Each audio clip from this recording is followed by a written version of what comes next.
अस्सलामु अलैकुम वरहमतुल्लाहि वबरकातुहू। आज की हमारी इस वीडियो में आपके लिए एक ऐसा अमल है, किसी भी मकसद के लिए कोई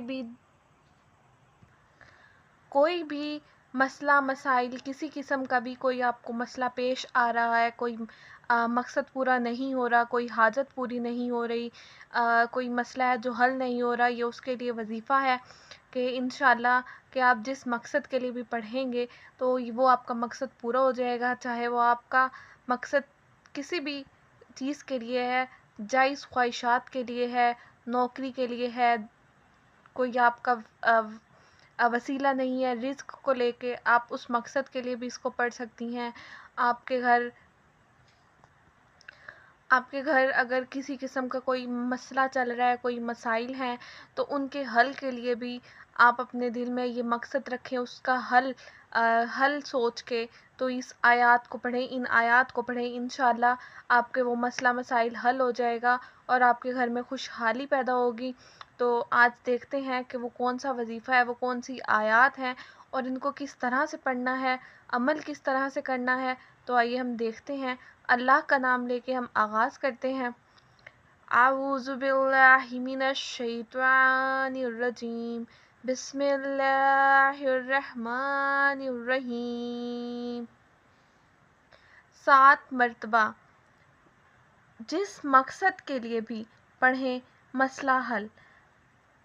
अव्वल व आखिर 7 मरतबा दरूद शरीफ के साथ सूरत रहमान की ये 2 आयत 7 मरतबा जिस मकसद के लिए पढ़ें मसला हल हो जाएगा।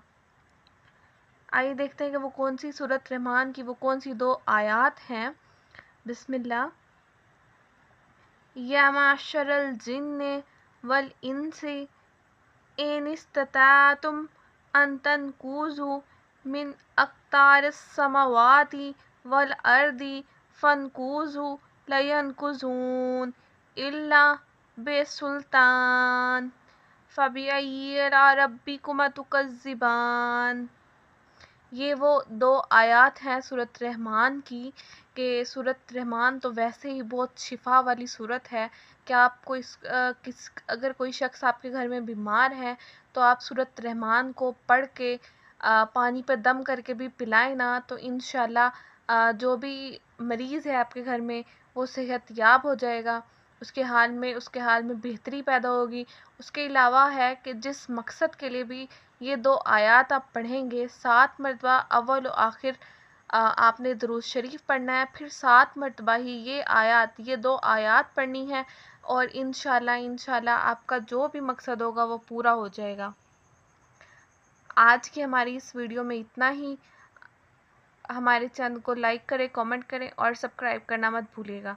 बहुत शुक्रिया।